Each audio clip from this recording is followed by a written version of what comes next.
Hello, my furry giant friends. It's me, the giant head on your TV. Here it is. It's huge. I'm getting complaints about this. The head is too big. Make it stop. Well, I can't help it. I did wash my hair tonight, though.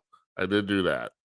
How are you? I'm Jim Peters, and you're watching Jim Peters at Night on 7 different platforms and audio on Podbean Live, and we're on Podbean tonight. We could not connect last night.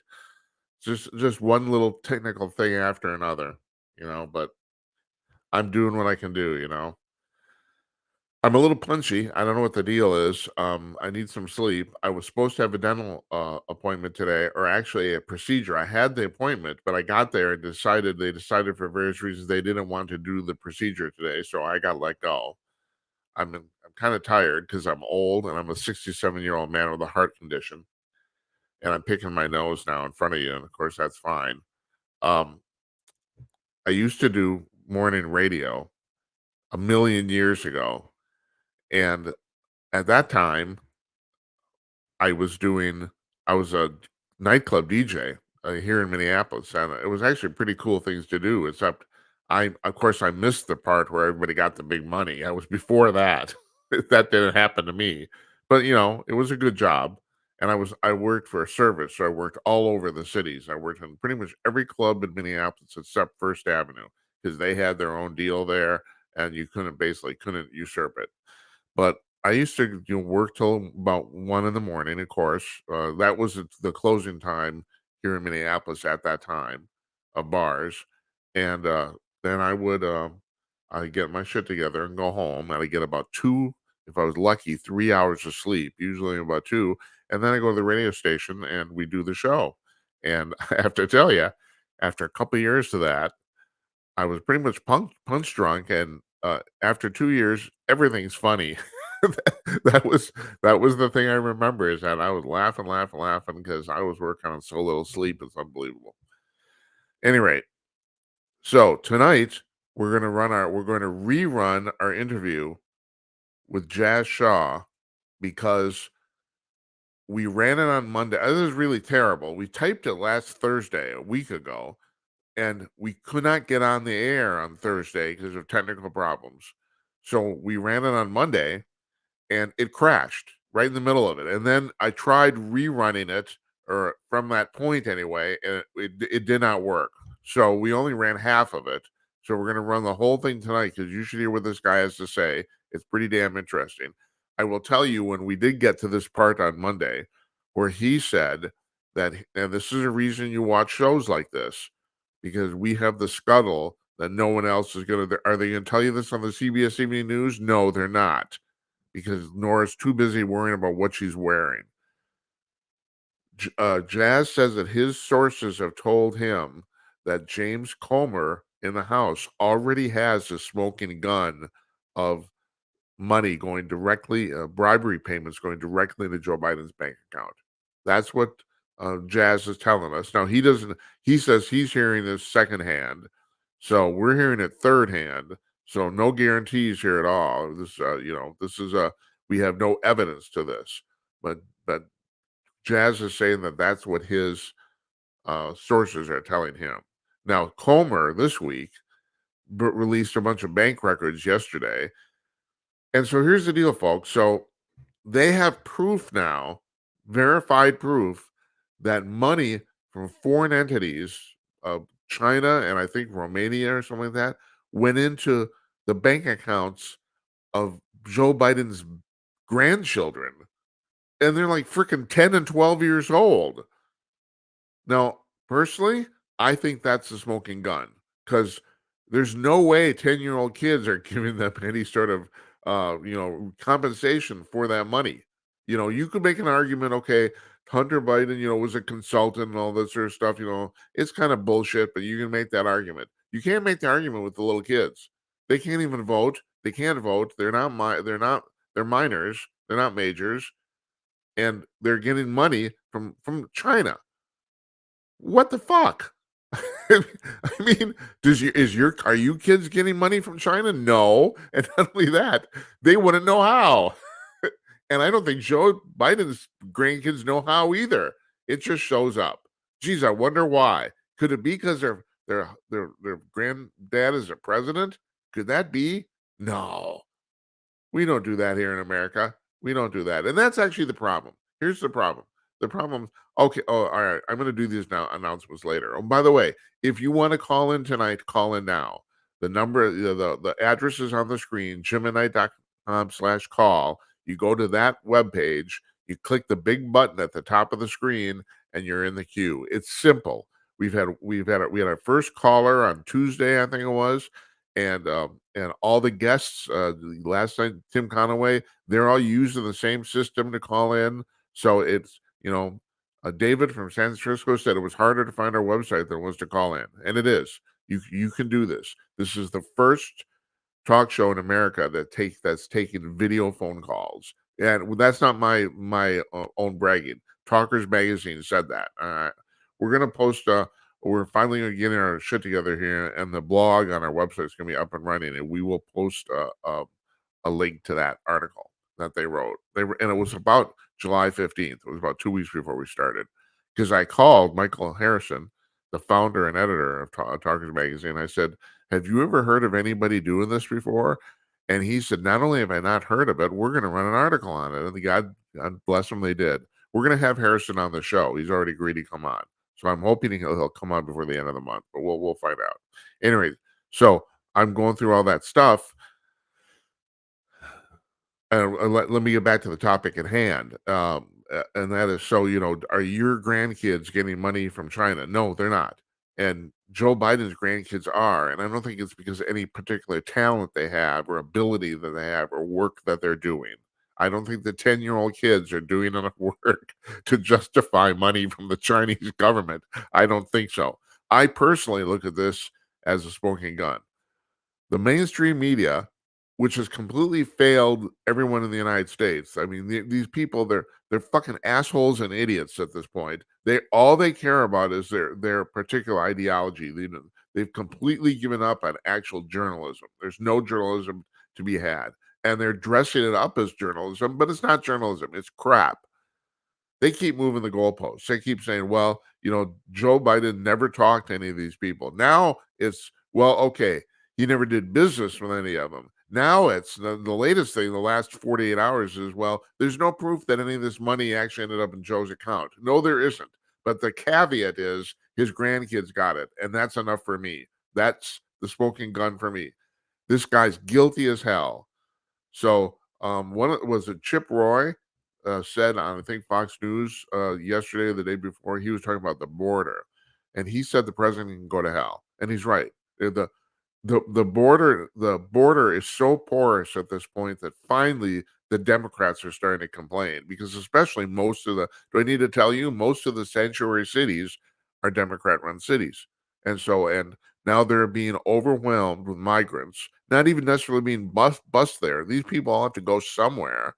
They come through the southern border, and now they're coming through the northern border too. They all have to go somewhere, and they end up in New York and San Francisco and Baltimore and wherever the hell it is, that are being run by one of these wonderful, soccer mom, liberal city council people, and they can't handle it anymore. They can't. And I have no proof of this either. This is my own speculation, so don't, I'm warning you. They did this on purpose. The reason is, right, so far, 2.5 years into Joe's presidency, supposedly about 4.5 million people have come into the United States illegally. 4.5 million. There's 330 million people in the country. If you do some quick math, that's about 1.5% of the current population. We added 1.5% of the population for all these illegal migrants. Now, why would we do that? Well, maybe someday we can figure out how to get them to vote. And because of the human psychology of reciprocity, which is the entire reason the Democratic Party exists at this point. I mean, somebody said, and it's really true. I mean, they were honorable up to 10 years ago, and it's true. And I keep thinking I keep saying that the people in the Democratic Party who aren't the 20% of the crazy ultra liberals have to take the party back. They do. They have to. There's going to be a war in that party. There is. If they don't completely lose it first, I mean, you listen to The View, and they'll say, well, the Republican Party's falling apart, blah, blah, blah, blah. It's all bullshit. It's bullshit. It's the opposite. That's called projection. As these people, they're great psychologists. They are. So they're thinking that if we get or if all of these 4.5 million people, we can get them to vote, they're 90% of them are going to vote Democratic because the Democrats let them in. It's the same reason you subvert or suspend loan payments from kids going to college. Same reason. Oh my God, they saved me a ton of money. I guess I'll vote for them. It's reciprocity. It's human reciprocity. This is a human thing. You know. But at any rate, the mainstream media has lost it. They've completely given up even trying to cover this um, fairly. So now, like I said, they're at the point where okay, so none of this money actually ended up in Joe's. There's no proof that Joe Biden got any money out of this. Well, bullshit. Now I think there is. I think if your 10-year-old grandkids are getting money, yeah, you got that. I look at that as proof. But they keep moving the goalposts constantly, and at some point, this is falling apart because, well, first of all, Joe Manchin announced today that he's seriously thinking about leaving the Democratic Party, and the reason that's important is because now I don't have a count for you, but over the last 5-7 years, although I do know for a fact there have been a few people who have left the Republican Party and joined the Democratic Party. I know that's true. Way, way more people have gone the other direction. Way more people have left the Democrats and either joined the Republicans or become independents. Kirsten Sinema, she is not a Republican, but she no longer identifies as a Democrat. She caucuses with the Democrats, and actually, if Manchin probably quit the Democratic Party, he probably would still do that too. But the point is taken. These people don't want to be around. This is starting to smell really, really bad. I mean, Biden, Manchin said in his little interview, he said, "Well, the Democratic brand is really bad," and he's right. It is. It is. So you want to know about how the press is handling this? Well, two attorneys general from Louisiana and Missouri sued the federal government because they were in cahoots with social media companies, the major social media companies, to suppress information on the internet, specifically the Hunter Biden laptop story. I mean, now you look back on this. This is unconscionable. Twitter blocked every single link to the New York Post and including their account for about an 8-week period so that nobody would find out about this. That's the only they had no they came up with some highfalutin reason, oh, you violated our terms of service, blah, blah, blah, blah, blah. Well, it's not just that they blocked the New York Post account, which is, just happens to be the oldest single newspaper in the United States. They also blocked any link to those stories on the New York Post. So if you posted a link to a story about the Hunter Biden laptop of the New York Post, your post either wouldn't post or the link would be removed automatically, one or the other. And they did this, and so two AGs from Louisiana and Missouri that I don't know, they can't remember their names. They sued the federal government, and what came back from the judge has placed a temporary injunction on the White House contacting any of these media companies. The judge was just scathing. Let me read you some of the stuff he said here. He said that if the allegations made by the plaintiffs are true, the present case arguably involves the most massive attack against free speech in United States history. The judge said that. Now, here's the amazing thing is, you want to know the gall of these people? When I mean these people, I'm talking about the Biden administration. They are countersuing to have the injunction removed, the temporary injunction removed. Here is their rationale. It's hilarious. It sounds like something right out of George Orwell. They're saying that the government or the injunction faces places could place irreparable harm on the public because working. All right, let me get this straight. It may prevent the federal government from working with social media companies on initiatives to prevent grave harm to the American people and our democratic processes. Fuck you. That's bullshit. That's just plain fucking bullshit. I mean, do we need to?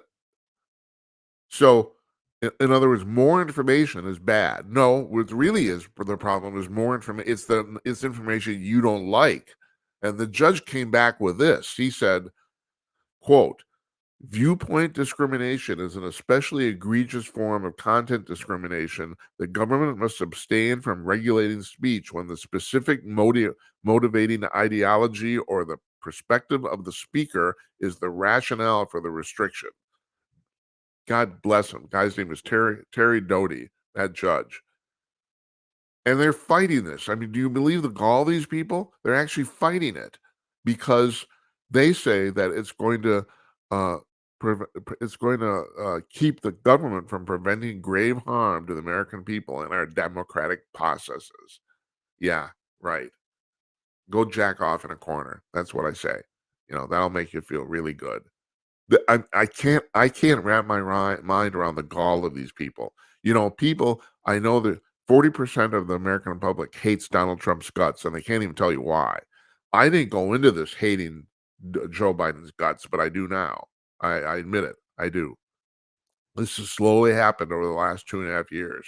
I agree with Chip Roy. The president can go to hell. That's what I think. This guy's going to go down in history as the single most corrupt president in the history of this country, and there's no doubt about that at this point.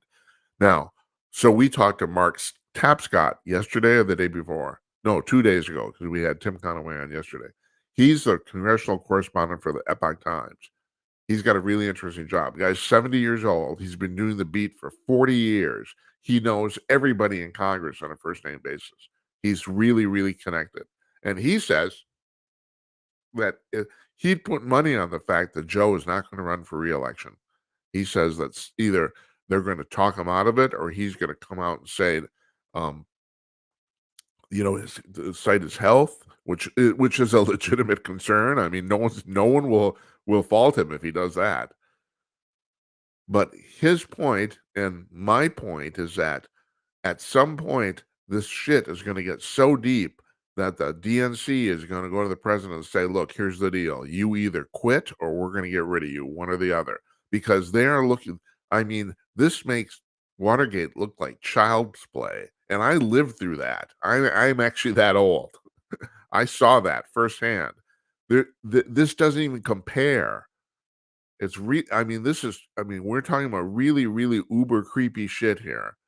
And I think I'm starting to think that Tapscott's right. I mean, I asked him, I said, would you put money on that? He said, well, yeah. He said, and he said, 60-40. And that's my feeling too. It's 60-40. I know Joe really wants to run again because he's a big macho man. He wants to show Donald Trump what he's got, but this time it won't work.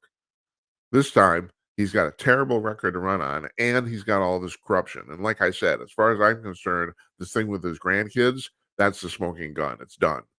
This guy took money. He took bribes from foreign governments. There's just no doubt about it at this point. So if you're running the Democratic National Committee, do you want to put up with that shit? Especially because, here's the deal with people like this. And you go back to, you look at Clinton, and I've said this, in some ways, Clinton is the doppelganger opposite of Trump, because to this day, there's a whole bunch of conservatives who hate Bill Clinton's guts. And yet Clinton was a really good president.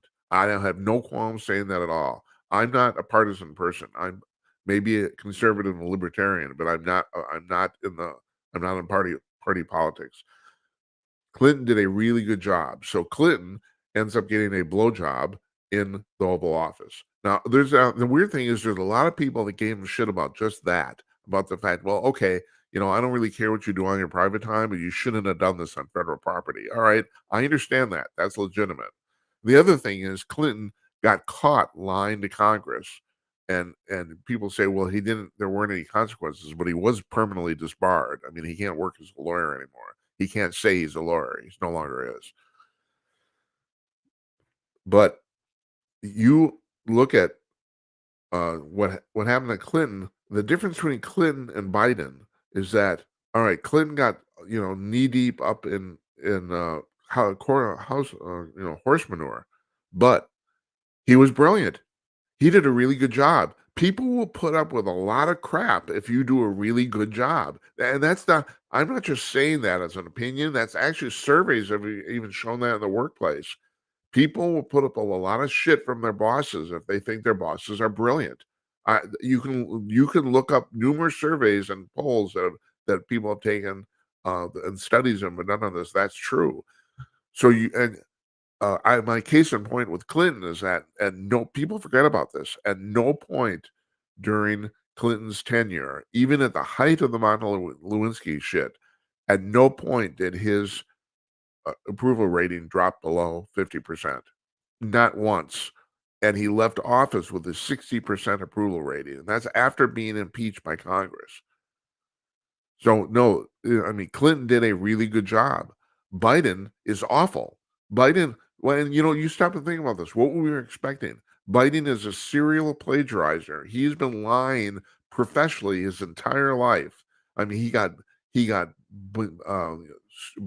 banned in college for plagiarizing a paper. He got kicked out of the 2008 presidential race for plagiarizing a speech. This guy's done this over and over again, and he doesn't seem to learn. And not only that, he has no skills. He doesn't. I'll give you another case in point here. So we have apparently, hold on, because I always get this confused. I got to look at this for a second. We have apparently it's Iran, not Iraq. I always get this confused. I always get the two of them confused. So we have done a supposedly a prisoner swap with Iran where we gave them 5 prisoners. I think it was 5, and we got 5 prisoners back and gave them $6 billion. Yeah, that's what the press is telling you. You're talking about how the press doesn't report shit. We didn't get those 5 prisoners back. They got moved from maximum security to house arrest. They're still arrested. They're still imprisoned in Iran. It's just now they're in their homes, but they can't leave. And the press is basically covering this up. They're whitewashing that fact because and burying it because, oh my God, look at these people. They get to go home. Yeah, they get to go home to their houses in Iran where they can't leave ever. This is crap. And you didn't know that, did you? Because of the way the press is handling this. It's really disgusting. Let me give you another example. Talking about this thing about the government, the federal government, censoring social media posts. Katie Hobbs, the current illegitimate governor of Arizona, and I'll get to that in a second. So she asked Twitter to censor users who were criticizing her for calling Trump a neo-Nazi. Now, I don't actually know. There's no report of whether Twitter actually did it or not. But the reason I call Katie Hobbs illegitimate is because when she ran for governor, she was Secretary of State. Even the Democrats in Arizona asked her to recuse herself from supervising her own election, and she refused. Now, ladies and germs, there's only one reason you do that, and that is if you could so you could fuck with a vote count. That's the only reason. There's no other reason not to recuse yourself from that. She can talk till she's blue in the face. There's no reason. And the thing is, a person who was like of worthiness would have done so just to avoid the appearance of impropriety, which of course the Democratic Party in Arizona, they want to avoid that too. Why? Why do this? There was no advantageous and no advantage to her other than the fact that she could screw with the election because she's a Secretary of State, which is the reason I think that also Mariposa County in Arizona, the county of Phoenix, is probably arguably the single most, when it comes to elections, the single most corrupt place in the United States. I mean, at this point, I don't think there's any doubt in my mind, anyway, that they somehow screwed with the vote count to make certain Biden won. Because Biden won there by like, I mean, I think it was like 12,000 votes or something like that. It was like way less than 1%. And there's a lot of ways. Trump has gotten crap for this, and frankly, he played this wrong. Also agree that Trump was denied the 2020 election. I think so. Do I have proof? No. And the thing is, unless you can come up with any proof by the 1st of January, you don't have any basis to bitch anymore. The idea that Mike Pence would go into that ceremony and somehow keep Trump or Biden from being elected, that's bullshit. That's completely irresponsible. You're not going to do that. And the other thing is, and we have to address this too, we do not have any mechanism in the United States to really contest a federal presidential election. I mean, it happened in 2000, where basically, for all practical purposes, George W. Bush won by 500 votes in one county in Florida. And I have to tell you about that too. Jesse Ventura wrote a book called American Conspiracies, and he devoted a chapter to the 2000 and 2004, the two presidential elections of George W. Bush. And he contends that the Republican Party screwed they screwed with the election. That's how Bush won. And if you read this, the weird thing is, if you read this, he names so many names, places, and dates that either he's completely nuts wacko or there's some truth to this. There's no way you can. It's so specific. There's no way you can get around it. He either made this up out of whole cloth or something actually went down here. Now, Jesse Ventura is I'm here in Minnesota. He's a former governor here, and he can be a little wacky, but he's not nuts. I don't think he's nuts. People do think he's nuts. I don't. I don't think he's nuts at all. Hell, I'm a little wacky. What the hell, It's like, hopefully we can make this kind of half-ass entertaining. But if you get a chance, read this. And he says Karl Rove masterminded this, and I kind of believe that because I don't know if you noticed this, but when Trump started to throw this shit around about the fact that he got screwed out of the election, Karl Rove is nowhere to be found. He clammed up. He wouldn't go on any TV show and say anything. And I think it's because he knows how that shit works. That's what I think personally. Like once again, I have no proof here. I don't. But if you read this thing about Ventura, the other thing Ventura talks about is he talks about the fact that there was going to be an investigation of this in Congress. And the day before the investigation was supposed to happen, the prime witness for the House, which was supposedly the computer guy that figured out how to screw with all these election results, the guy who actually did it, he died in a helicopter crash or something like that. Anyway, he died a sudden death. He died the day before he was supposed to testify. Wow, what a coincidence. If you were listening last night, I was talking about all the people involved in all these conspiracy theories who just happen to die untimely deaths at just exactly the right time. Wow, is all that coincidence, huh? Jeez, I don't know. You wonder. All right, folks, we're going to leave it at that. We're going to play the Jazz Shaw interview now. We're not going to take calls afterwards. I'll just wrap up. I do hope you'll start calling in. I want to get to the point where Thursday nights we just take calls and do nothing else. I'd like to get to that point. I mean, this is the 7th show we've done. We've had exactly one caller so far. I understand this is a new process. People don't know how to do this. Never been done before, but it is really, really simple. You just go to this URL, jimatnight.com/call on whatever device you're on a web browser, and you have to use Google Chrome unless you're on an iPhone or iPad. Then you use Safari, and you go there, and there's a giant button at the top of the screen. You click on the button, you get a little preview screen. You get to adjust your camera and your mic, making sure everything's kosher, and then you get stuck in the queue. It's really simple. It's even simpler than dialing, audio. It is. So I'm encouraging you to call in the future. But we're gonna run the Jazz Shaw interview now, and I'll have some final thoughts when that's done.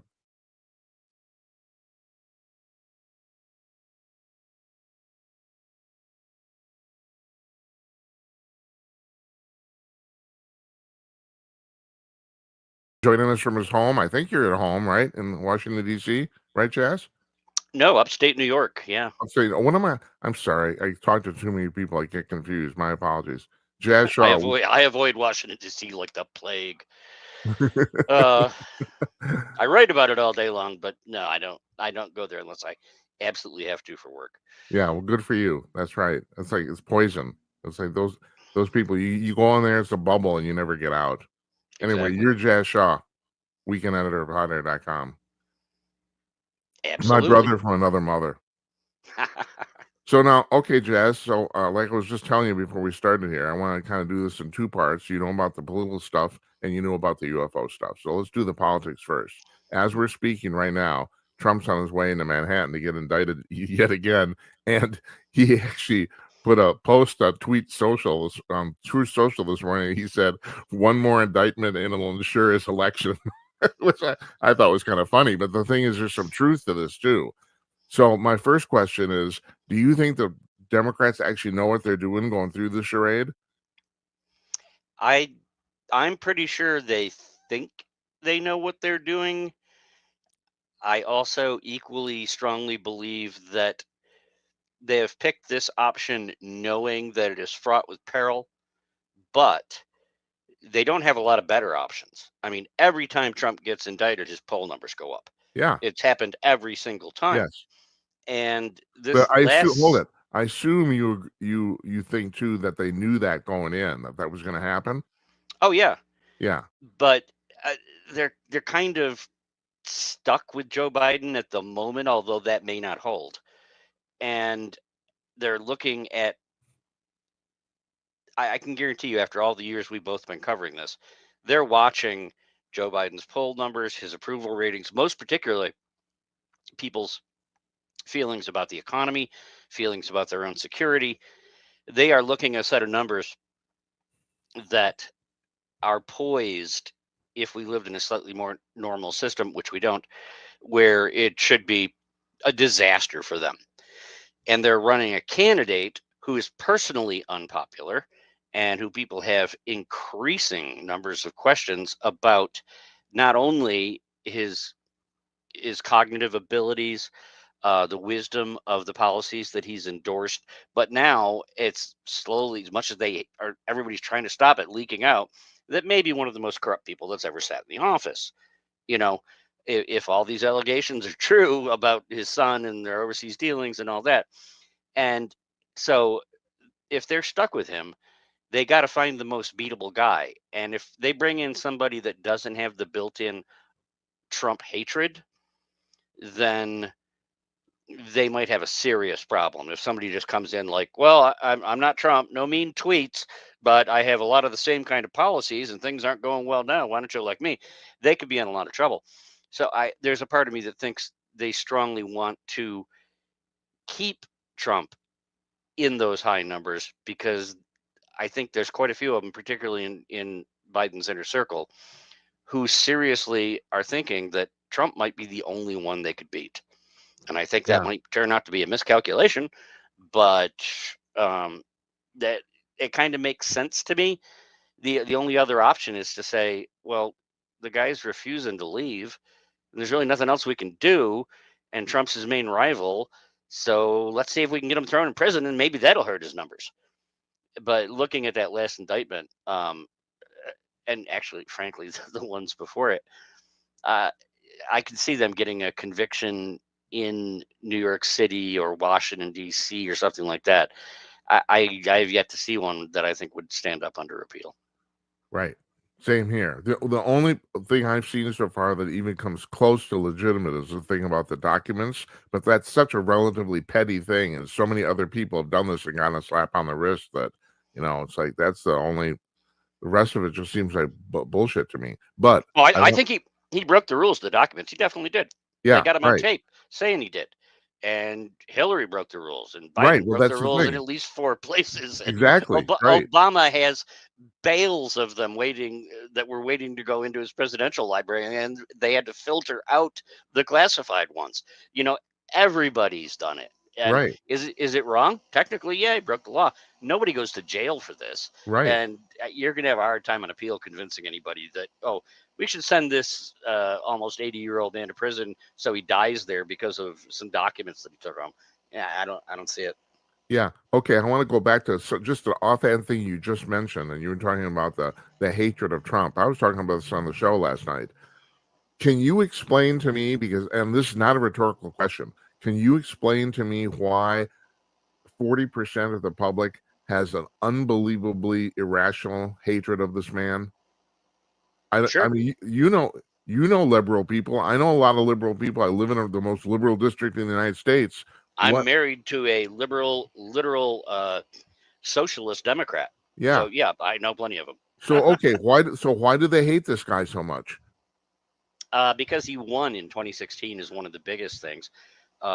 He, my wife still to this day carps about the fact that he thwarted the first female president, Hillary. You know, Uh-huh. they were angry about that, and Trump was. And we're talking about the regular populace, not the people inside the swamp, just Yeah, the regular right. The population. voters.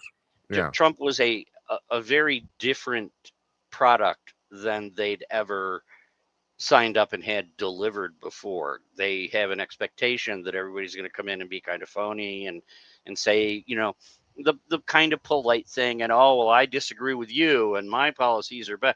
Trump just came in and started blasting people with a cannon, you know, and nobody was used to that, and it seemed, and again the mean tweets and all that, and I think they had an un partly unreasonable expectation of propriety in the era that we currently live in, where so many of the typical mores have been changing and evolving and things are nastier, and people, you know, not in Washington are online and they're arguing with each other and they're doxing people and there's all this stuff going on.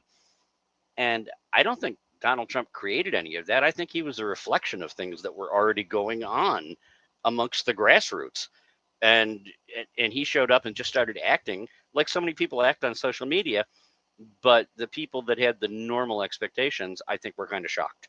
Well, okay, and That's so my let me take. pick up on that too. My contention for the longest time has been that if Donald Trump had not shown up at that rally on January 6th, if he had never even shown up at all, it still would that riot at the Capitol still would have happened. Do you think that's true? I don't think the Democrats actually understand the mindset of these people. I'm not ready to go there, because do I think Trump planned the rally, participated? Went up and gave a speech about, I know a lot of you are ready to go peacefully raise your voices over at the Capitol. No, he wasn't involved in planning it. But I also think, look at the size of his rallies, both during the initial campaign, 2015, 2016, and when he went around the country, and to this day, when he goes around the country, you don't see that for any other president, any other No, presidential candidate. that's true. Nobody.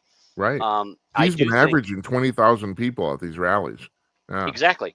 And on January 6th, when presidents show up all the time and you get a bunch of invited dignitaries and people who want to get invited to the cocktail parties, and they show up and they listen. When Trump showed up there, an army showed up, and they paid their own way. Yeah. They weren't paid to be there. They weren't getting anything out of it, but Right. they showed up in those numbers like they always do for him. And so I'm trying to parse my words carefully so I'm not misinterpreted. No, I don't think Trump planned the attack. I don't think that was even his intention. He definitely wanted to find some legal remedy to overturn the election, which I believe he honestly thought had been stolen and that there were improprieties. But he gave that speech, and he got his people fired up, as he does everywhere he goes. And I think that nobody else would have, no other Republican specifically, if it had been a different Republican president who lost an election, would have given a speech, and nobody, there would not have been an army that showed up and went and did what they eventually wound up doing. I think they did it because Trump inspires a fervor in people. And that fervor, as you know, in any crowd scenario, can be infectious and it spreads. And by the time they got to the Capitol, it was like, no, we're not letting you do this to Trump, and we're going in. And Yeah. in my opinion, that's what happened. And it wouldn't have happened if, let's say, Mitt Romney was president No, and it won't. No, lost. it wouldn't You have. know, nobody would do that for either of the Bushes. You know, it wouldn't happen. It would be like, we lost. That sucks. We'll try again next time. But with Trump, it was like, you're tearing down our man, and that's our man. And that's my take, man. You know what's been lost in this, Jazz? You probably know this. I don't think most people do. 500,000 people turned out at that rally. Only about 2,000 of them went to the Capitol, but there were supposedly 500,000 people there. Not shocking. No. The Capitol Police has said it's the largest single rally that's ever taken place in Washington, D.C. I read 1.5 million somewhere, but I wouldn't be shocked if it was higher. Yeah, I know. It got lost.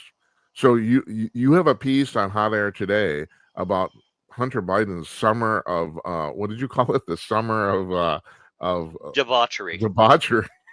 Yes, that's right. So you brought up a really interesting question here. How does a guy who's completely high on coke and hookers make so much money? How does that happen? What did you conclude? I think it's a fair question. I mean, you're reading through the plea agreement. There was a lot of stuff in there that didn't come out in the initial coverage until NBC, to their great credit, got the entire document released. You know, and they linked to it, and you got the information there. And the stuff that was revealed in there really is pretty shocking about the entire Biden family, but most particularly about Hunter Biden, although everything in the end comes back to the big guy. Yeah, he had been an addict for years. Then he got clean for a little while. Then his brother died. Understandably, he was very upset, and he fell back and started drinking again and doing drugs again. And that's all. In some ways, I'll be the first one to admit that's kind of sad. Yeah, that's addiction's a terrible thing, you know. Yeah, and so that was very sad for him. But he was just doing a ton of coke, and he just banged through an incredible amount of money, particularly in the period under discussion, 2017, 2018. And he was just going coast to coast, and he was just chasing hookers and doing massive amounts of drugs, and nobody could get him under control. And they're trying to make it kind of sympathetic, like, well, look how far out of control he was. Obviously, he didn't know what he was doing. But in the exact same document, the government is coming up and saying, and during that time, by the way, he burned through $4.3 million in 2 months in 1 year. And he had all these, I forget how they phrased it. He had established a number of business deals and representative work for legal clients that was bringing in all this money. But he burned through it all. And even though he was advised to remember to pay his taxes, he didn't pay his taxes. They were making it look like, here's a guy that had a huge stream of income, and he was told, you need to pay your taxes, but he was so high all the time and so totally out of control that he just totally neglected to pay his taxes. Okay. But my point is, NBC never touched on the follow-up question. This guy's running across the country chasing hookers and doing massive amounts of crack and all sorts of, who's paying him all this money? Yeah. What sort of services? Is he your lawyer? Really? If you're in trouble, is that the guy at that point in his life that you're going to call to represent you? Yeah. What were these other business deals? Who's giving him tens of millions of dollars? And what are they giving it to him for? And I argue that James Comer and the Oversight Committee has probably answered that question already. Yeah. So, I mean, okay, so it's a question of what's proof. And I have to tell you, I've been thinking about this a lot lately. I'm starting to think that they probably shouldn't try to impeach Biden, because first of all, they're not going to be successful getting him out. They know that already. And that was always my thing, even with Clinton 25 years ago. Why did the Republicans even try? You know, this has been lost to history. The 2 counts that they impeached Clinton on, they didn't even get a majority of the vote on both of them, let alone the 2/3 necessary. I mean, so what are we going through this exercise for? But then the other thing is too, I think the Republicans feel they have a duty, and they do, to the populace to show that this guy's corrupt as hell. So, Oh yeah. so in other words, I mean, and I understand the thing about this quote unquote impeachment inquiries, it gives them extra powers to subpoena. So Oh, absolutely. Yes. right. So I certainly see that. But the thing is, so I think my personal thing is, I think their best strategy is to actually just to go down the evidence, and sooner or later they will show a payment right directly to Joe's bank account, and at that point the game is over. You know? We haven't seen it yet, but it's my understanding that Comer already has that in his pocket. Oh, okay. All right. It's the suspicious banking reports. Yeah. It's not an actual bank statement, but they have now a stack of IRS suspicious banking filings. When they notice a transaction that just doesn't look right, and they file one of these documents, and those documents were on record. Justice tried to keep them hidden. Comer got a hold of a bunch of them. He found out about more. He's been requisitioning them all. He's been collecting them. And supposedly there are several strings of transactions that end up with payments to and the suspicious transaction reports, whatever they're called, show 10 different bank accounts, and one of them is in the name of Joe Biden, and some of them are in the name of the grandchildren who were getting tens of thousands of dollars when they were, I don't know, 6. Yeah. Right. So go explain that. Right. Good luck with that. Well, that's the other thing too. Even if Joe isn't directly getting the money, his family is, and that's corruption. I mean, that's to me, that's a definition of corruption. Okay, he's not. It's not maybe in his bank account, but it's in the bank account of his family. You know. Some of it was in an account that had his name on it because he shared an account with Hunter. Okay. Okay. But then, yeah, there's other ones. What is money going to your grandchildren for from Burisma? What did they do for Burisma? It's like sometimes the fish rots from the head, and you just have to go, okay, I don't have an actual canceled check, but the evidence is just too great. Yeah. Right. I mean, it's just obvious. And your colleague David Strawn wrote a piece today, and I mean, this really, I don't want to drop this, because this is the problem in our country right now, is that all this stuff's happening and a whole bunch of people don't care. And specifically the press. The press does not seem to care. Now, Absolutely okay, true. all right, are they covered? All right, I understand that the press is overwhelmingly liberal, 90%. Every survey ever done shows that. But still, at some point, it's like it's their job. And I'm pissed off. No one cares about this. And all right, I'll do this as a segue too. That's kind of what Greg Gutfeld was talking about this in a show last week, about the same thing that happened with the UFO hearing last week or 10 days ago, whenever it was, about the fact that this should be one of the biggest stories in the history of humanity, and nobody seems to give a shit. What's with us? Yeah, different reasons, but yeah, I think it doesn't benefit the legacy media to talk about anything that's bad for the Democrats, because they don't want Donald Trump back any more than the actual people in the Democratic Party want it. They definitely want the outcome that they want, and they're willing to ignore very obvious things. And that's just something we have to accept and just keep trying to beat against. Eventually, if the weight gets to be too much, I think they're going to be forced to talk about it. And some have started to be forced to talk about it, but they haven't come very far. I think the UFO thing is different. But yeah, you're right. I read the same article.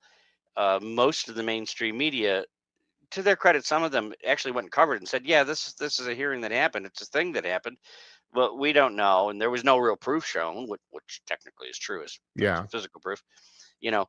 And then they sort of moved on, and they went back to covering Donald Trump, And I think a lot of them are kind of reacting in the same way I would expect them to react. They're afraid to cover a story that might make them they still feel might make them look foolish, and the public still has a lot of suspicion about this entire idea.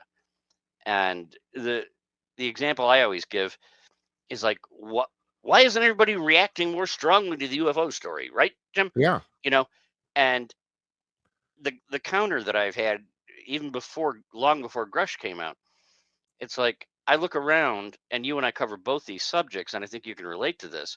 And the one thing I've frequently said is, I just picture a lot of people that are out in the country, out around the country, here in the 2020s with all the stuff that's going on, particularly the last 2 or 3 years, and they're like, "Wow, I, I'm in a world that's going crazy." Okay, there's just so much insane stuff going on, and we just got out of this pandemic, and we have an invasion going on the border, and the boys are all turning into girls, and we got murder hornets coming in the northwest, and there's just one thing after another, and oh, what's that you got? Aliens? Um, all right, whatever, dude. We'll get to it later. Take a number, you know. And That's well put. Very well put. I You're just, absolutely right. I just think a lot of people are like, we've already got enough to deal with. I don't need freaking Yeah, aliens, yeah, yeah. So you know. I mean, I've asked you this before, but do you think, I mean, I think there's a good possibility that the military is setting this up as a slow reveal. In other words, all this stuff's trickling out because they don't want to basically shock the public and come out one day and say, "Oh, by the way, the extraterrestrials are real," and everyone kind of goes nuts. Instead, they're kind of dribbling this out. Do you think there's some plan to this or anything? I completely disagree with one word that you said, Uh-huh. but I completely agree with the rest of it. All right, what's the word? It's not the military. The Oh, okay. military does not want this to come out. They still don't want it to come out. The people at the Right. highest levels who are in control, everybody who is in a uh, pen pal relationship. Oh, we lost him. Oh well, too bad. Let's see if he calls back. Oh Jesus, I wanted to hear what he had to say. Holy shit! For some reason, and I'm going to blame the government. Uh, Yeah, as soon as we were talking about that, my computer shut down for a second, and I yeah, had to power it back up. But fortunately, it powered up to a state where I still had my browser open, and I got back in. That good. was so weird. I was just talking to you, and the screen just went entirely black, and everything went down. Yeah. That was wild. Well, You I, can I go got actually, you can go ahead and leave that in when you finish editing it. okay. I Uh, will. I will because the thing is, I'm getting more paranoid as I get older. There's too much shit that happens that seems like coincidence, and sometimes I wonder. I you and don't me know. both. You and me Yeah. both, my friend. Yeah. Anyway, you were saying the last thing you were talking about the fact that, and I stand corrected. I do agree with you about the fact that you do not think the military's behind dribbling this out. No, I think Congress is dribbling it out. I was talking to Ross Coulthard, who did the initial interview with Grush, and he expressed, I won't go into a lot of details, but I did agree with the general tone, and he's mentioned this on a couple of interviews that he's done, that Congress isn't rushing this out because now they've heard a ton of testimony we haven't heard yet. They've not just Yeah. heard from Grush, they've heard Right. from a bunch of other people that have told them some really remarkable things. And Ross was of the opinion that if this was just completely not a matter of national security and we think people need to know this stuff, let's just go out and tell them, even if some people are going to undergo systemic shock or anaphylactic shock, whatever they're calling it, I forget. Um, then they probably would have done it. He has the suspicion that they found out a number of things through this testimony and the stuff they learned looking into this program, not just about the bad things happening because they're running a secret program or spending money incorrectly, but about the subject matter, about the craft, about the beings, about what they've been exploring. And they found something bad. They found Oh, something bad that's coming. And they're getting people ready to break the news to them. okay. So that's, and what if there is such a bad thing? What it is remains speculation. But as soon as he said it, and he's been studying this for so long, I was just like, that totally makes sense. What if they're getting ready to tell us, yeah, we do have the craft, and yeah, we found the bodies, and yeah, we've been in touch with them? That's the question that hasn't been asked or answered yet. Yeah, that's right. I was waiting in the hearing that I listed that as one of my greatest disappointments, that Congressman Mace was saying, are they human? Are they non-human? Have you seen them? Blah blah blah. Nobody asked the question, well, if they were described as intelligent, non-human, intelligent creatures. Well, if they're intelligent, that sort of strongly implies they must be able to communicate, right? Yeah. Um, and if they've been around all this time, since at least the 30s, and we've known about it, has anybody ever talked to them in some way? Maybe not words, maybe not a cell phone conversation. Has anybody been in communication, sending information back and forth? And if so, what did you learn? And this recent snowballing, and now there's so many more sightings. You're seeing it on the news, on News Nation all the time, everything, and all this activity, all these things going on.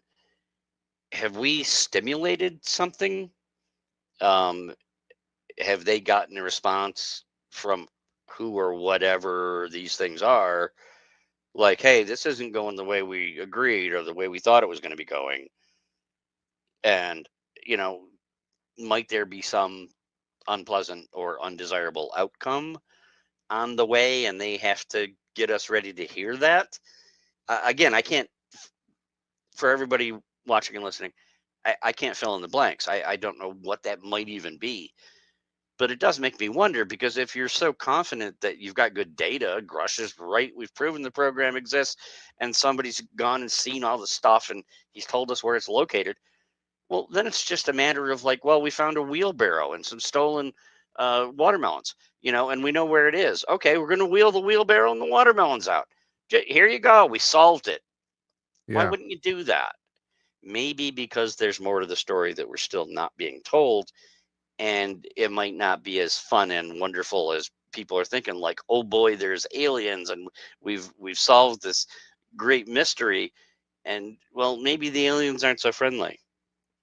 Well, I don't have to tell you this. There's been rumors going on for years and years about potential contact with these people. There's also the other point of view too. There's the opposite about Yes. the fact that it might be a false flag operation simply to bilk Americans out of more money. Because the logical trail is that if these people wanted to hurt, when I say people, I'm talking about the aliens. If these aliens wanted to hurt us, they probably would have done so already. That's the leap of logic where, okay, if something bad's happening, why hasn't it happened yet? I hear you. I Yeah. completely hear you. And I've always tended to agree with that. It's only more recently that I started to say to you, I don't know if it was before or after we lost connection. Um, is this a situation where there was sort of a stable situation going back to the 40s, and an uneasy peace has been kept, but now because it's getting so public and everybody's talking, that something has changed? That's one side of the coin. um, the other side of the coin is, well, is it a false flag? Well, really? To do what? To get more money? The Pentagon already absorbs so much of the budget Yeah. that Yes. it's insane. Oh, we'd like an extra $60 billion for Space Force Oh next God, year. hey, Jazz, that never occurred to me. You're absolutely right. They don't need this for more money. All they got to do is say Zelensky, and they get another 50 Yeah, billion. that never It's occurred to me not like ever. we need to wheel out aliens to get another 50 billion. Okay. So I'm Yeah, sorry, that that's doesn't very wash true. with me whatsoever. That completely counters the whole false flag thing. I never thought of that The before. You're false absolutely flag right. thing doesn't work for me. Oh, they're No. just trying to get more money for the budget. Really?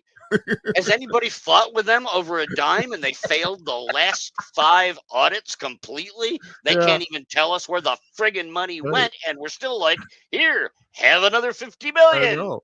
Hell, Nobody ever it was says 20 years no. ago that Rumsfeld stood up and said, "Well, the Defense Department's we've lost $2.3 trillion." That was 20 years ago. I Yeah. mean, And still nobody knows where it went. And no. nobody cares. Nobody asks. They fail every frigging review of the budget. So yeah, they did not need to wheel out, Sparky the alien to get some extra cash. So there's got to be something else to it. If it's Yeah. not a true story, is it a distraction from something else? I've heard that theory too. But what are they distracting from? There's so many messed up things in Washington that could be anything. But again, I think our earlier part of the conversation, would suggest that that effort has failed, because it's not like people needed to be distracted. We already had somebody come out under oath in front of Congress and go, by the way, extraterrestrial or actually non-human craft, aliens, bodies. And everybody spent like 15 minutes and was like, wow, that sounds interesting. And it's like, look what Trump did, you know, and they've moved on. It's not distracting anybody from anything. No, So I it don't isn't. like either of these explanations. I think all this stuff leans towards the possibility that we're getting close to getting some actual truth. And we're also getting close to a realization that if we get the actual truth that many of us have been waiting for a very long time, a lot of people may simply just not give a crap. Yeah, that's And that's true. fine. You know, Yeah, just give me the truth. I've been right. waiting a long time. You know, everybody else is waiting to get the answer. You and I have talked before. I'm not suffering from any shock in hearing what these people said at the hearing. No. I've seen them. Yeah. Okay. I was already over that hump. I was on the other side. I'm just like, all right, I'd like some answers. What the hell are they? Where'd they come from? You know, that's what I'm waiting for. But the majority of the world that they think they can distract are the people who are like, wait a minute, what? Aliens? Oh my God, I better stop thinking about how much money you've stolen from us. That's Now right. we have to think about the aliens, you know? So, You yeah, know, if that's their plan, I think it's a little ill conceived. I know you gotta go here, Jazz. I don't Yeah, wanna I do. overkeep you, but the one thing I need you to comment on here is that we have become so immune to the amounts of money people are throwing around. It's a 30 billion here, 40 billion there, and this is real serious money. I mean, $40 billion is a shitload of money, and Yes, yet it is. people, they're spending it without even thinking about it. Well, you saw we just had our one of the major credit rating groups just downgraded the nation's credit, Yeah. and the press is dutifully lining up to go, no, that was an overreaction. Everything's fine. Bidenomics is working. No, we're getting downgraded because people have less and less faith in our credit. Our own people have less faith in our own money. People are terribly worried that the government might institute some sort of digital currency that they can turn off whenever they want to whenever they want to censor you. You know, um, yeah, I don't think that has much to do with it. The the debt crisis is extremely real. It's been real forever. Hardcore fiscal conservatives have been talking about this for years. We're now up into unimaginable numbers. We're up past 30 trillion. If Yeah. you go back, do you remember when it was that we passed a billion? Guess No, what? I don't. I mean, not a billion, 1 A trillion. trillion? When we passed 1 trillion, Clinton was in office. It wasn't that long ago. And in this short amount of time, and by the way, we're not being partisans here, both parties have done it. Yes, correct. They always blame the other party. Right, Whoever's not in power blames the other one, like, you're right, spending all this money. And then right. as soon as the other party gets power, they're spending all this money. And the other party's like, you shouldn't be spending all this money. Yeah, And it's a game that gets played in the swamp. And we're up over 30 trillion. yeah, We are very close to the point, and I've written several articles about this, where the amount of money that the government will have to pay to service the debt, just the interest on the debt, is going to exceed any buffer that we have, and we won't right. be able to meet all of our That's right. calls, because we have to pay too much interest. China knows this. The rest of the world knows this. They're just waiting. There is an implosion on the horizon. And Yeah. when it happens, I've read from some very smart people, it'll happen quickly. So Yeah, I had people be ready. Jazz, I had Murray Sabrin, an economist, on my show on Monday. I've known Murray forever. He's just very, very good. But I mean, he's brought this up many times about the fact that people don't realize that if the interest rate in the United States ticks up even like 0.5%, the payment that the government has to make on the debt at $32.6 trillion as of today becomes, like you said, even a small bump in the interest rate becomes a massive, enormous increase in the payments, and that's the problem. And so, if they can't keep the interest rate down, eventually we're screwed.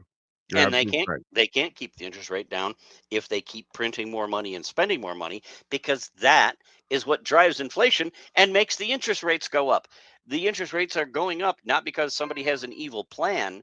Treasury has been increasing the interest rates because our money is worth less and less when you print more and more without there being a commensurate increase in the GDP. It's not Right. growing at the same time that we're just printing more magical money on a tree in the rose garden, that I'm going to kill whoever is dinging my phone like this. Yeah. Um, uh, But the you know, Biden can just go pluck and spend endlessly, but it's not just Biden. Like I said, this is a bipartisan problem. it is. Everybody has contributed to this, but nobody has a solution. And and we have a few of those that I write about sometimes, and I hopefully will close with this. We have a number of problems the country is facing that I think sometimes are just such daunting problems that everybody realizes the problems are there. They don't do anything because they don't see what you can do about we could have wrestled this to the ground in the 90s, or started on a path in another direction. Mm-hmm. When you're talking about a trillion, 2 trillion, yeah, that's a crap load of money, my friend. Yeah.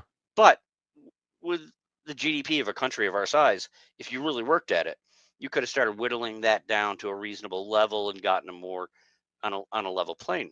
Yeah. 32 point something trillion Six. dollars.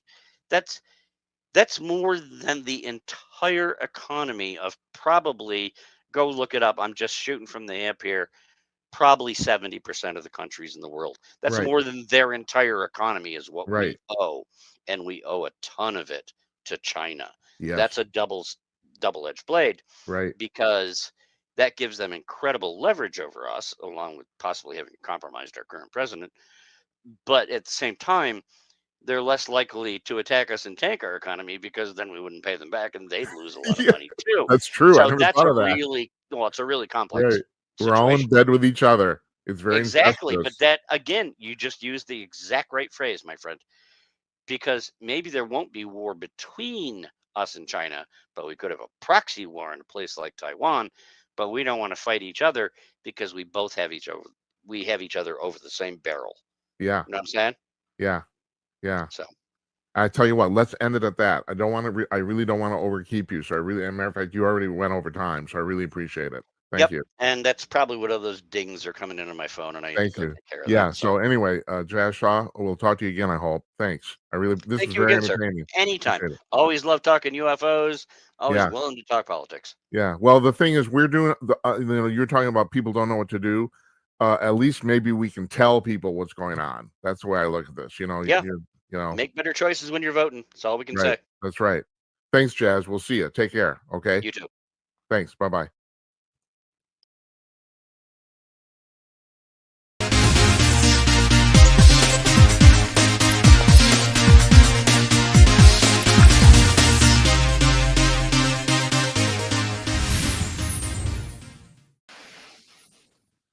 I told you that was going to be worth the trouble. Fascinating guy. Just knows a lot about a lot of stuff. I'm glad we had a chance to run that in full. And also, the video was pretty damn smooth too. That I want to touch on just a couple of things that Jazz said here. First of all, you did hear that about the fact he said that his sources are telling him that Comer actually has a smoking gun. That Comer actually has a record of money from a foreign entity going directly into Joe Biden's bank account. That's worth noting. And I brought that up with Mark Tapscott earlier this week. He said he wouldn't go so far as to say that like on camera, but but he has intimated the kind of the same thing. And then the other thing that he's talking about the fact that the ET situation, about whether you know the extraterrestrials have been in touch with us. I mean, at this point, I mean, I can tell you, the only thing I've told that I keep saying that I've been saying for 30 years is the only thing I know for sure is that the U.S. government has acquired or recovered at least 6 and possibly 9 or more crashed extraterrestrial spacecraft. That's the only thing I know for a fact. And the reason I know it for a fact is because there's government documents that talk about it. And once again, I have to bring this up. Well, people say, well, Jim, if you see those documents, how come the press doesn't report on it? And my answer to that is, that's a damn fucking good question. I don't know. That to me ties into this current problems we have with the press in the United States right now. It was Tapscott, I think, who said, or was it Conaway? I lose track. I've talked to a lot of people who said earlier this week, that these problems that we've had with the press actually go back to like 50 years. It's something nobody noticed until Trump came along. That's the only difference. Walter Cronkite, Uncle Walter on TV, most trusted man in America. You probably don't know this about Uncle Walter Cronkite. He was an avowed communist. The guy was as far left on the political spectrum as you would get. Now, he did a damn good job hiding it. He did. Except he gave the one editorial, which I saw live, which this dates me. So what are we talking about here? We're talking about probably around 1972 or 73.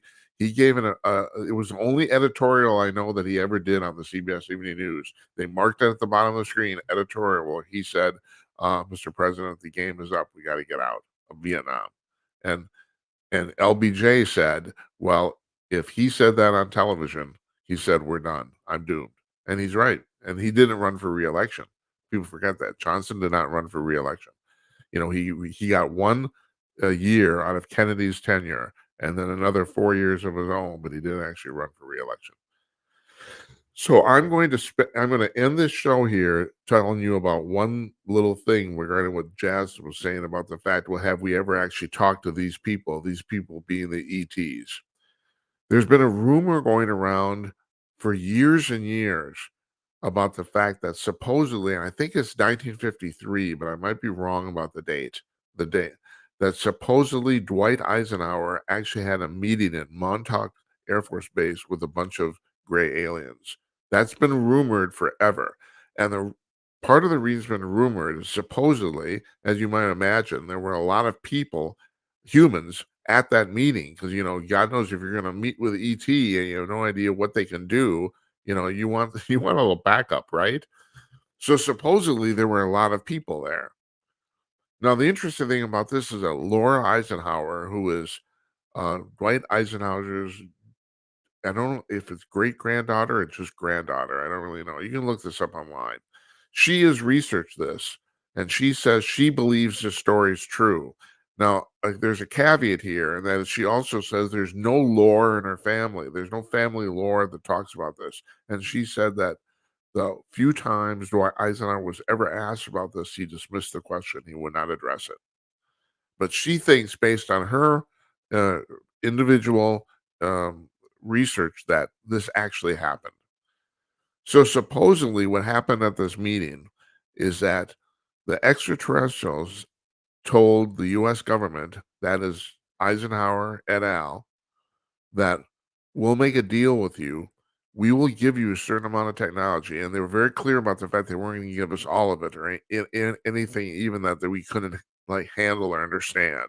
We will give you some technology in exchange for being able to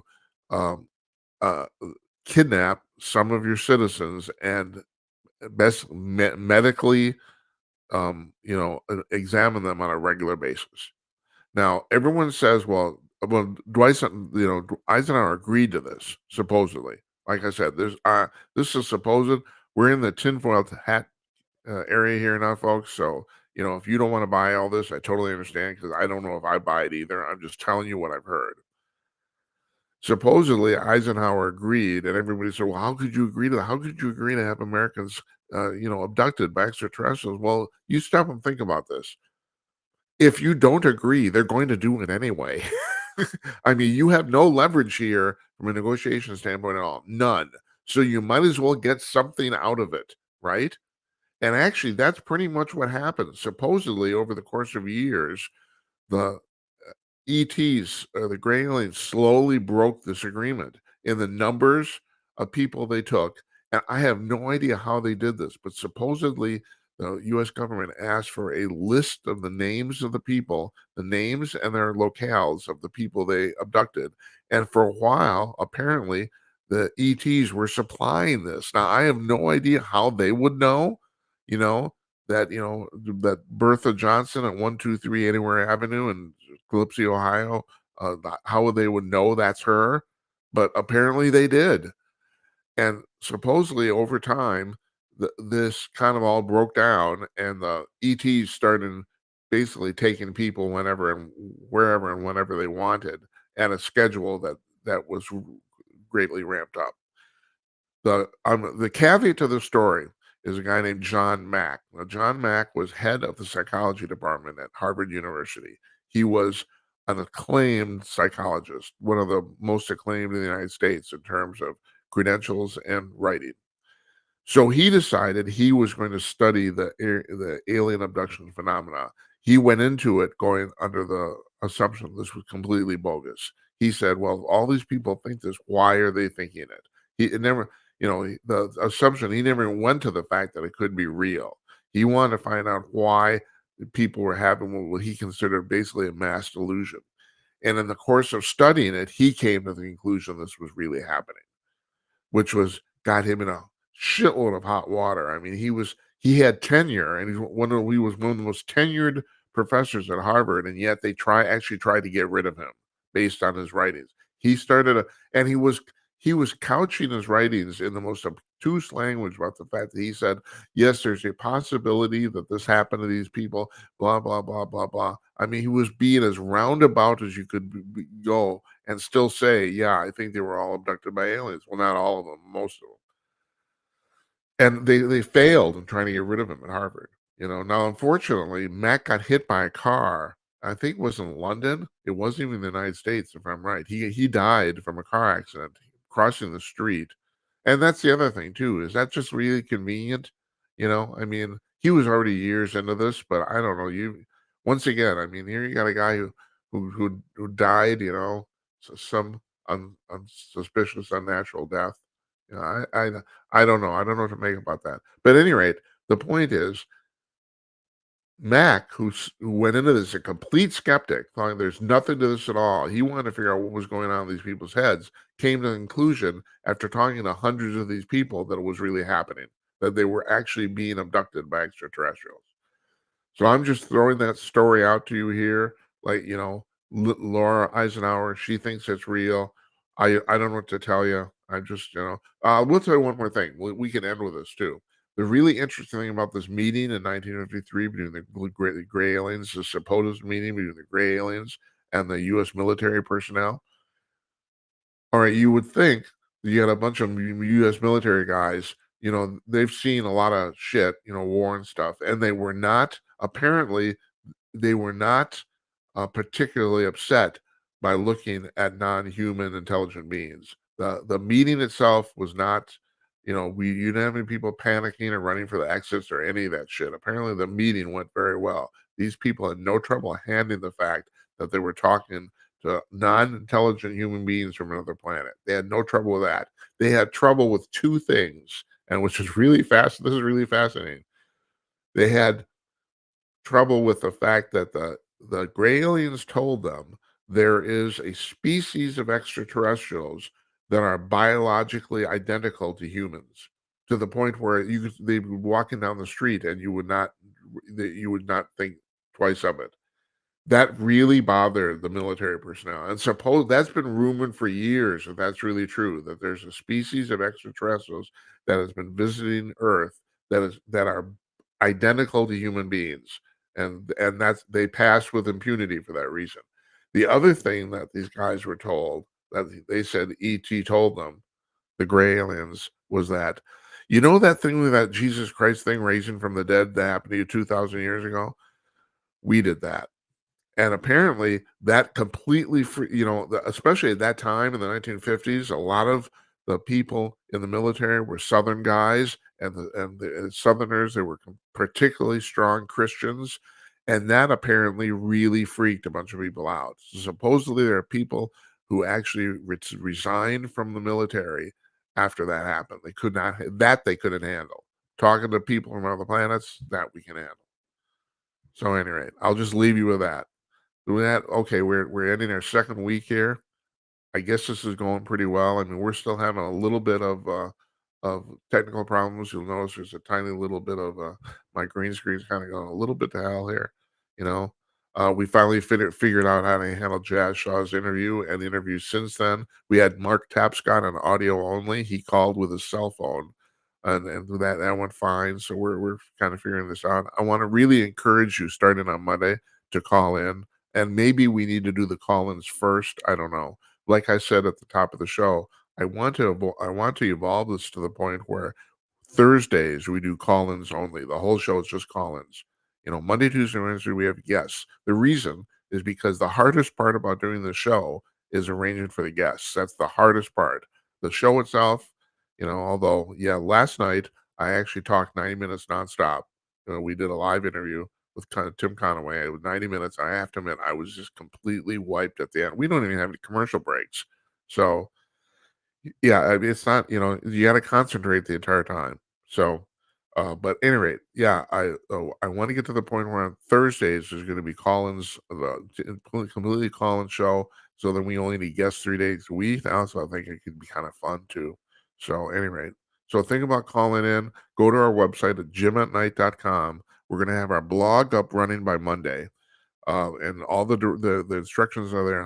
Where the other I don't know where you're watching us now. We're on 7 places of video, and we're on Podbean Live and audio. And that's another thing too. We might kill the live Podbean feed and just do audio podcasts on demand after the fact. I don't know.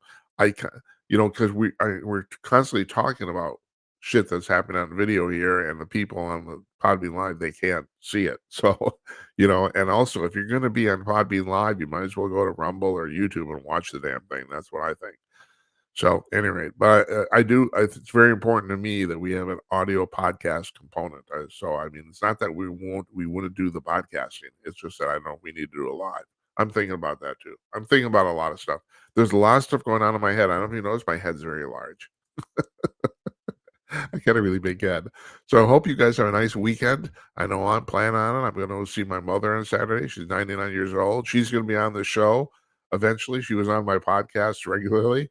So we will get her on the show on camera. She's 99, just had her 99th birthday. We are planning the biggest party on the planet for 100th, and I think she's going to make it. I mean, she still lives on her own. She's not in a nursing home anyway. She's in her apartment. So anyway, thanks for watching, everybody. I really appreciate it. I'm Jim Peters. This is Jim Peters at Night, and we'll see you on Monday. Take care.